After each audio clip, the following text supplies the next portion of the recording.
acontece por não ter esses direitos. Um dos estados com mais baixo salário do país.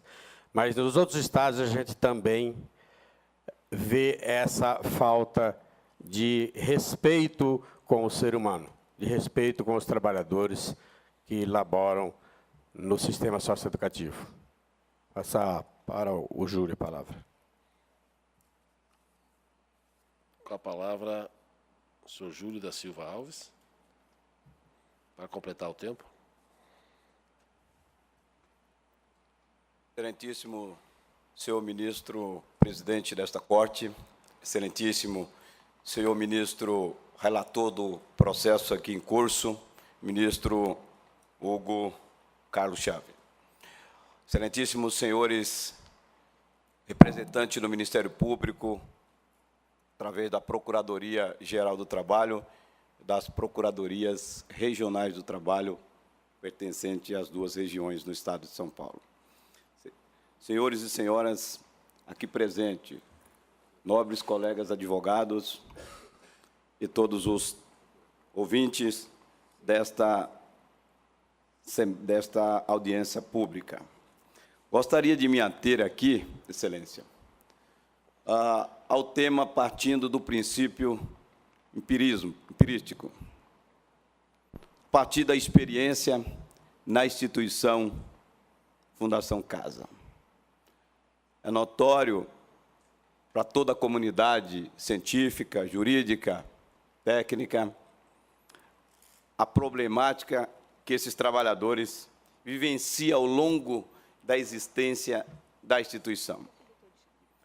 Em 2004, nós estivemos aqui nesta Corte. Naquele momento, havia sido feito um auto de constatação nas unidades da Fundação Casa, antiga FEBEM, à época, composta esta força-tarefa pelo Tribunal Regional do Trabalho da 2ª Região, pelo Ministério Público do Trabalho da 2ª Região e pela Procuradoria também Geral do Trabalho, aqui de Brasília.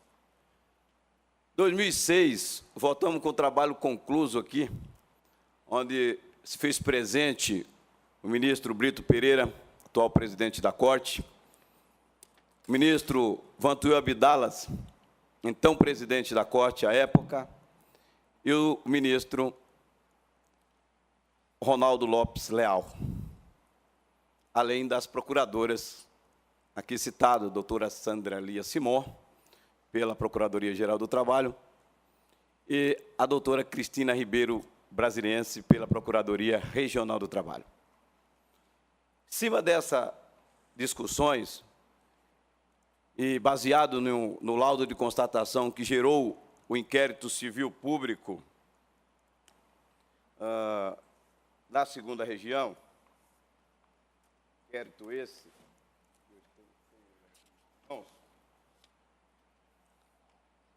o 6255 de 2003,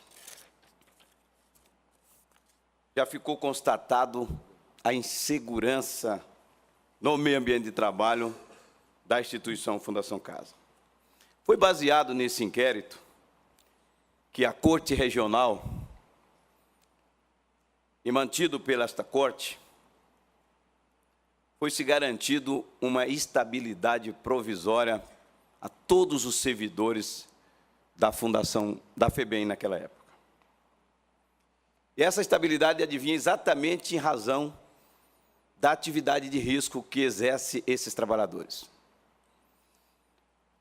O Ministério Público, naquela época, entendeu-se que o inquérito deveria se transformar num termo de ajustamento de conduta, dando um prazo de 3 anos, a princípio, à instituição para se adequar à sua conduta danosa à saúde dos trabalhadores. Esse prazo foi dilatado por mais 2 anos, e a instituição não conseguiu resolver o problema do risco à saúde dos trabalhadores. Em 2012, o Ministério Público, junto com o sindicato, interpôs uma ação civil pública baseada em todas essas constatações. Essa ação civil pública, ela teve o seu desfecho agora, na 65ª Vara do Trabalho, ação civil pública de número 00159, 43/2012, da 65ª Vara do Trabalho. E a decisão daquela vara do trabalho foi de que a instituição deveria adequar, isso uma decisão atualizada, haja vista ter sido publicado agora no último dia 26 de maio de 2018, portanto, decisão nova, né, de que foi constatado, através de peritagem por amostragem, em 8 unidades da Fundação Casa, haja vista um número elevado, o juiz entendeu que não havia condição de fazer a perícia em todas as unidades, indicou as unidades a serem feita a perícia, onde constatou inúmeros fatores de risco atinente à saúde dos trabalhadores. E aqui, por que não dizer, não somente ao anexo 14 da NR15, da norma regulamentadora do Ministério do Trabalho e Emprego, mas também o risco físico à saúde do trabalhador, riscos esses relatados lá no anexo 10 da NR15 do Ministério do Trabalho e Emprego. O colega nosso que nos sucedeu, o doutor Rafael, aqui foi enfático em afirmar, na sua fala aqui, com relação à omissão do Ministério do Trabalho e Emprego em não anexar, em não fiscalizar este fator risco desta categoria, e a sentença daquele juízo, ele não faz distinção de cargo, trata-se do meio ambiente de trabalho, onde labora ali todos os servidores da instituição. Nós temos prédios, como disse o nobre colega Adriano Neiva, da Fundação Casa, com infiltrações de maneira bastante expostas, colocando em risco a salubridade dos trabalhadores, bem como dos próprios adolescentes ali internados. Não foi à toa que o juízo deu mais um prazo de 1 ano para a instituição, condenando a instituição nesses autos ao pagamento de R$800 mil revertido ao Fundo de Amparo aos trabalhadores. Portanto, empiricamente aqui falando, nós estamos diante de fatos mais do que visíveis. Essa constatação que se deu no ano de 2016, ela foi feita pelo órgão do Ministério do Trabalho e Emprego, através da Gerência do Trabalho de São Paulo. Os auditores fiscais do trabalho fizeram a constatação e apresentaram o laudo nos autos. Eu vou estar requerendo aqui, o eminente ministro, a juntada a ser feita pelo nosso advogado aqui, desses documentos, para que faça, de fato, como bem disse o nobre ministro, presidente desta Corte, um juízo de maneira mais do que perfeito a esses trabalhadores. Como eu estava dizendo, excelências, essa ação civil pública, na sua origem, já trouxe garantias a esses trabalhadores, ao ponto que, no curso do inquérito judicial, foi-se feita uma demissão de 1.751 trabalhador. E, naquela demissão, foi-se demitido os servidores que contava com mais de 3 anos de efetivo exercício na função e, portanto, o Tribunal Regional do Trabalho, nos autos do processo 20.007, de 2005, determinou a reintegração que foi mantida por esta Corte. E os trabalhadores que contavam com menos de 3 anos, esse ainda não conseguiram a reintegração constitucionalmente.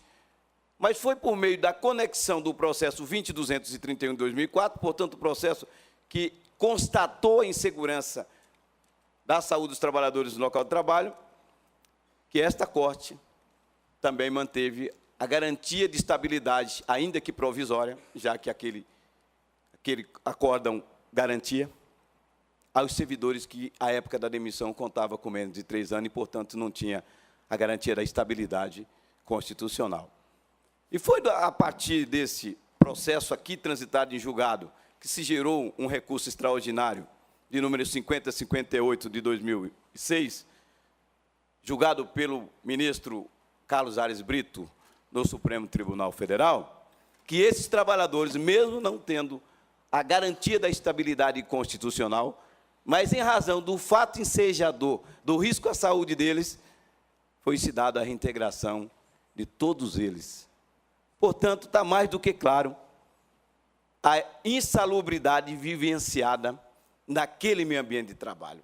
Como disse, volto a referir, 2 autos de constatações, um no passado e outro presente, foi constatado que, continuamente, a Fundação Casa não consegue resolver o problema do seu meio ambiente de trabalho. Está a multa aplicada e prazo para ela se adequar, que provavelmente também não vai conseguir fazer, em razão de todas essas problemáticas colocadas aqui pelo meu colega Adriano Neiva, né?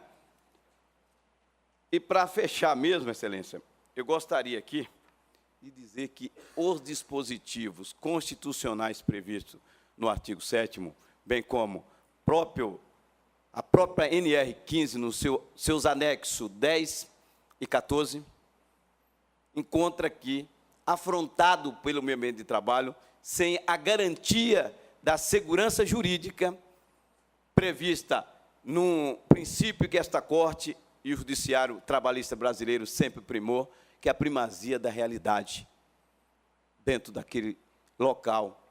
Como disse a colega, ou a excelentíssima senhora desembargadora à época desse auto de constatação, doutora Vânia Paranhos, onde o ambiente de trabalho chega a ser hostil à saúde desses trabalhadores.